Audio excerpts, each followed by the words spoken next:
네, 더불어민주당 윤건영 의원과 함께하는 목요일의 코너입니다. 슬기로울 정치 시작하도록 하죠. 어서 오세요, 의원님. 네, 안녕하세요, 윤건영입니다. 네, 의원님도 더민초 소속이신가요? 예, 저희 초선 의원들 모임입니다. 민주당의 초선 의원 모임. 그럼 어제 이 더민초 회의가 있었고 이제 뉴스가 많이 되고 있는데 혹시 그 자리에 참석을 하셨습니까? 아니면 시작할 때는 있었지만 예. 다른 일이 있어서 중간에 제가 나와가지고요. 논의 내용을 보거나 듣지는 못했습니다.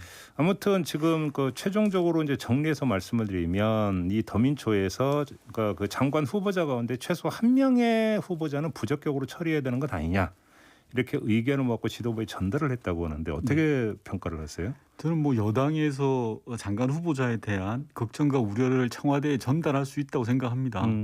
다만 조금 최소한 한 명은 부적격이다라는 표현이 좀 개인적으로 많이 좀 아쉽고 납득하기는 조금 힘든 지점 아닌가 이게 생각하는데. 뭐 이제 사유를 따져야 되는데 그렇죠. 숫자를 앞세우냐 예, 이런 예, 말씀이신 예. 거죠? 예를 들면 특정 후보가 특정한 사안에 대해서 문제가 있다. 검증도 해봤더니 이건 해명도 안 되고 정서법상 문제가 있다라고 하면 그걸 정확하게 적시하는 게 맞다고 생각하고요. 예. 후보자 중에 한 명은 떨어뜨렸으면 좋겠다라고 하는 것은 조금 좀 완전히 다른 이야기인 것 같습니다. 이제 그렇게 보시는 거고. 네. 청와대에서 이제 나오면 청와대 관계 익명의 관계자는 무겁게 받아들인다라고 코멘트를 했다고 하는데 이 말은 어떻게 해석을 해야 될까요? 의원님 어떻게 해석을 하세요? 말 그대로 보시면 될 것 같습니다. 이제 여당에서 이야기한 부분들에 대해서 네. 청와대가 그 자체를 그냥 가벼이 여기지는 않을 것 같고요. 다만 대통령께서는 국회에서의 검증 그리고 언론에서의 검증, 국민 여론 이런 종합적인 것들과 후보자를 선택했을 때 이 양반이 어떤 역할을 할 것이다 그리고 무엇을 해야 된다라는 것들을 전체적으로 균형 있게 보시지 않을까 생각합니다. 저 근데 여기서 한번 좀 이 점을 중간 정리처럼 질문을 드려보고 싶은데 당청 간의 소통인데요. 네. 대통령이 이제 월요일에 특별 연설을 하고 이제 그 질의응답까지 받지 않았습니까? 그 자리에서 이제 강하게 어떤 검증 시스템에 문제를 제기를 했고. 네네. 근데 그 전날 고위 당정청 회의가 있었는데 윤호중 원내대표의 주장에 따르면 이 자리에서는 이 이야기는 없었다고 하여간 이제 저희 인터뷰에서 이야기를 했는데 네. 그건 모르겠고요. 아무튼 예. 그건 윤호중 원내대표의 주장인데 그리고 나서 다음 날 문재인 대통령은 특별 연설을 통해서 강하게 이제 그 인사청문회 제도의 문제점을 제기를 했고 검증 실패라고 보지 않는다라고까지 선을 그었고 근데 그 다음에 더불어민주당 안에서 재선 의원 모임에서 문제 제기를 하고 어제는 더민초에서 문제 제기를 했다. 그러면 당 지도부 차원에서의 어떤 그 이 의견을 한번 그 정리를 해서 의견을 모아가는 과정이 뭔가 좀 뒷부간이냐라고 하는 이야기도 따라붙을 수 있을 것 같은데 어떻게 평가를 하십니까? 그렇게 보지는 않습니다. 당청 간에는 좀 긴밀하게 소통이 되고 있다고 생각을 하고 있고요. 신임 그래요? 지도부와. 예. 그리고 대통령께서 기자회견 때 말씀하셨던 건 특정 후보에 대한 내용이 아니라 청문 제도의 일반적인 원론적인 측면을 이야기한 거라고 생각합니다. 예를 들어서 예. 인사검증이 실패가 아니다라고 하는 것은 청와대에서의 인사검증에 더해서 국회에서의 검증 그리고 언론에서의 검증 국민 여론 이 모든 것들을 종합하는 것이 인사검증이다 네. 라는 취지의 말씀이신 것 같고요. 예. 포인트는 이번 기회에 정말 인사청문 제도를 바꿔보자. 인사청문회를 통해서 정부 정책을 점검하고 다시 재조망하는 게 돼야 되는데 그게 지금 안 되고 있지 않냐. 신상에 대한 먼지털이로 가는 것이 대한민국 국익에 얼마나 도움이 되냐. 문재인 정부는 어쩔 수 없다 하더라도 다음 정부를 위해서라도 제대로 개선해 보자 그런 취지의 말씀이셨던 것 같아요. 그런데 의원님 그 문재인 대통령이 그 자리에서 특정 장관 후보자의 실명은 거론을 안 했지만 사실상 거론을 했거든요. 예를 들어서 과학기술계를 언급을 했고 능력을 이야기를 하면서 네네. 그다음에 국토부 개혁을 이야기를 하면서도 또 능력을 거론을 했기 때문에 어떤 장관 후보자를 이야기했는지는 그건 국민이 다 아는 얘기 아닙니까? 맞습니다. 그 국토부 장관과 과기부 장관을 이야기한 것은 네. 자 과기부 장관은 이제까지 여성계에서 남녀가 공히 인재가 등용되는 것이 필요하다라고 이야기하셨던 부분이고 국토부 같은 경우에는 지금 LH 사건으로 인해서 국토부 내부의 내부 수술을 맡길 수 있겠느냐라는 그런 문제의식을 이야기한 겁니다. 즉 네. 지금의 후보자들을 발탁한 배경을 설명한 것이라고 보면 될 것 같아요. 그래요? 네. 이건 그럼 좀 정리를 하죠. 그러면 의원님께서는 어떻게 전망을 하십니까? 아무튼 이제 더민초에서 이런 목소리까지 나왔는데 최종적으로 어떻게 정리가 될 거라고 전망을 하세요? 대통령께서 무겁게 생각을 하고 계실 거고요. 앞서 말씀하신 것처럼 팩트는 팩트대로 정확하게 정리를 하셔야 될 부분이 있고 예. 여론은 또 여론대로 이것들 종합해서 뭐 결론 내리지 않을까 싶습니다. 곧 뭐 결론 나지 않을까 싶습니다. 그러면 하나만 더요. 이제 내일 지금 민주당 지도부하고 만나게 돼 있죠, 대통령이. 네. 이 자리에서 그럼 이 자리가 최종 정리하는 자리가 될 거라고 전망을 하십니까? 뭐 빠른 빠를수록 좋다고 생각합니다. 저는 뭐 그때까지 시간 끌 일인가 싶고. 그럼 오늘 중이라도 뭔가 나올 수도 있다. 예, 저는 뭐 인사 문제는 빨리 정리하는 게 좋다는 주의자라.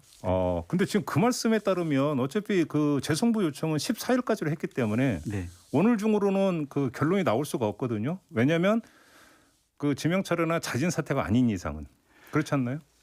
오늘 임명을 할 수는 없는 거 아닙니까? 시간상.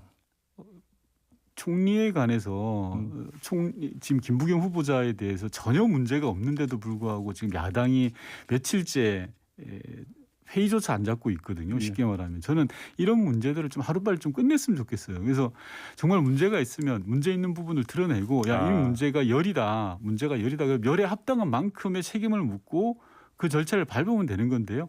지금 야당은 반대를 위한 반대를 하고 있거든요. 그래서 그 문제까지 연계해서 그래서 좀 발라내서 좀 처리할 건 빨리 처리했으면 좋겠다는 취지의 말씀입니다. 무슨 말씀인지 알 것 같습니다. 네.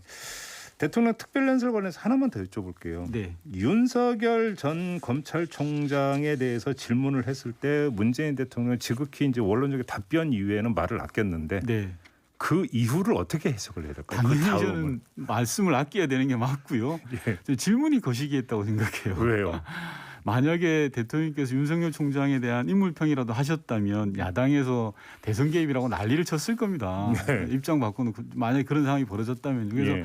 전 당연히 올 초에 신년 기자회견 때 대통령께서 윤석열 총장에 대한 평가를 하셨던 부분은 현직에 있을 때고요. 지금 상황이 다르죠. 예. 만약에 그리고 또 하나 지금 많은 국민들이 윤석열 전 총장을 준 정치인으로 거의 간주하다시피 하지 않았습니까? 그러면 윤석열 전 총장에 대한 평가는 대통령한테 물어볼 게 아니라 국민한테 물어봐야 되는 겁니다. 지금은. 네. 그래서 그런 차원에서 말씀을 아끼셨다 이렇게 보면 될 것 같아요. 그러면 이제 지금 그러니까 저는 그 국민에게 물어본 게 아니라 의원님께 좀 한 마지막으로 여쭤보고 네네. 싶은데 이거는 대통령과 상관없이 그냥 의원님 개인 그 견해를 여쭤보는 네. 건데요. 윤석열 전 총장의 정치 행보를 어떻게 평가하세요, 의원님은? 뭐 평가하고 말거나 지금 하는 게 별로 없어요. 사실 뭐 결론 난 건 없어요. 결론도 없고 하고 표명한 것도 없고 예. 다만 그렇게 해석되고 있을 뿐인데. 본인은 가만히 있는 것 같은데 언론에서 그렇게 막 들었다 놨다 하는 것 같고요. 제가 여러 차례 언론 인터뷰에서 말씀드렸는데 강에서 노는 민물고기가 바다에 나오면 힘을 못 씁니다. 그래서 그냥 검찰총장으로서 남으시는 게 제일 좋은 거 아닌가 싶어요. 간단히 말씀은 나와봤자다 이런 말씀이신가요? 뭐 알아서 해석하시면 될 것 같아요. 알겠습니다. 지난주에 황교안 전 대표의 미국행에 대해서 이제 바가지 비유를 드신 바가 있는데요. 아무튼 갔습니다. 예. 가서 또 이제 그 SNS에 올린 그 내용 중에 하나가 또 논란이 됐던 기부미 초콜릿 뭐 이런 이야기를 했는데 예. 그다음에 뭐 그러니까 미국의 백신 1,000만회 분 지원을 요청을 했다. 또 이런 내용도 있고요. 어떻게 평가하십니까? 좀 대단히 심각한 행보다라고 생각을 합니다. 네. 그러니까 최소한 전직 총리께서 보이실 행보는 아닌 것 같거든요. 먼 미국까지 가서 한국 정부를 비난하는 것이 정말 올바른 상식을 갖춘 거냐라고 묻고 싶고요. 예. 미국 고위 관료들이나 전문가들이 볼 때 대한민국 전직 총리가 와서 대한민국 욕을 한다라는 건 말도 안 되는 거지 않습니까? 좀 제 얼굴이 또 더 화끈거리고요. 예. 황교안 전 대표가 정치를 재개하고 싶은가 봐요. 제가 볼 때. 그러면 그냥 쿨하게 하시면 되는데 미국에서까지 왜 그렇게 나라 망신을 시키는지 잘 모르겠어요. 그러니까 미국이 부럽다라는 식으로 이야기를 하시던데 지금 미국의 코로나 확진자 숫자가 인구의 10%가 넘는 3천만이 넘습니다. 그리고 사망자 숫자가 60만 명입니다. 그런 나라가 부러운 건지 대한민국을 왜 그렇게 폄하하시는 건지 전 이해가 안 됩니다. 하나만 더요. 예. 그러니까 서울, 부산, 제주 먼저 지원해달라는 또 이야기를 했다는 거 아닙니까? 네. 근데 가만히 보니까 이것이 이 세 곳의 특성이 뭘까 봤더니 국민의힘 소속 그러니까 단체장이 있는 곳이더라고요. 이걸 네. 이렇게 해석을 해야 되는 겁니까? 어떻게 해석을 해야 되는 겁니까? 정말 좀 어이가 없는 거고요. 그러니까 미국에 가서 백신에 대한 외교에 힘을 보태주시는 그 자체는 좋습니다. 네. 좋죠. 근데 말씀이 가관이세요. 백신을 좀 주라. 근데 그 백신을 주면 국민의힘 소속 단체장이 있는 지역에 먼저 줬으면 좋겠다라는 취지로 이야기를 하신 거예요. 대한민국을 구하겠다고 가신 분이 국민의힘 소속 단체장을 구하겠다라는 걸로 치환해서 말씀하신 것 같아요. 저는 뭐 일각에서는 그런 이야기도 있던데요. 지금 뭐 대통령께서 다음 주에 방미를 하시잖아요. 그래서 이 백신 관련해서 의제로 올라가 있기도 한데 밥이 거의 다 돼가니까 밥상에 밥숟가락 하나 더 올리는 거 아니냐라는 그냥 지적도 일부 언론에서 하시더라고요. 숟가락 없기 예, 참입니다. 예. 그러면 어제 이제 그 미국으로 떠난 이제 그 국민의힘 사절당 있지 않습니까? 예. 그럼 같은 맥락으로 평가를 하십니까, 의원님은? 저는 기본적으로 국민 안전에 대해서 야당이 나서 주시는 것 자체는 좋다고 생각합니다. 다만 성과가 어느 정도 있을지는 대단히 미지수인 것 같고요. 예. 실제로 지금 우리나라 인구의 2배에 가까운 1억 명분의 백신이 확보돼 있고요. 이것은 세계적으로 9번째로 많이 백신을 확보했다고 하지 않습니까? 그래서 뭐 야당이 힘을 보태주시는 건 좋은데 제발 좀 국내에서 먼저 하셔야 될 일이 있지 않냐. 예를 들어서 얼마 전에 국민의힘 모 중진 의원이 언론 인터뷰에서 자기는 특정 백신 못 맞겠다라고 하세요. 정말 백신 불안감을 그 조성하는 건 정말 해서는 안 되는 금기해야 되는 일이라고 생각하는데 국내에서는 그런 일을 버젓이하고 미국 가서 또 백신 사절단을 하겠다라는 건 좀 이율배반적이다. 그래서 진짜 목적이 백신에 있냐 아니면 정치적 쇼를 하는 거냐 좀 잘 가려야 될 것 같습니다. 알겠습니다. 요점만 좀 여쭙고 마무리할게요. 네. 시간이 얼마 없는데 지금 당내 문제인데 경선 연기론 나오고 있지 않습니까? 당내에서 어떻게 해야 된다고 생각하십니까, 의원님은? 저는 선거의 룰은 기존대로 하는 게 맞다고 생각합니다. 소위 말하는 법대로 하는 게 타당하고요. 다만 헌법도 고칠 수 있는 게 그런 건데 뭐 대선 후보들이나 당원들이 합심한다면 못 고칠 이유도 없죠. 중요한 것은 이런 일로 인해서 우리 당이 분란을 일으키거나 갈등이 일어나면 안 된다고 생각해요.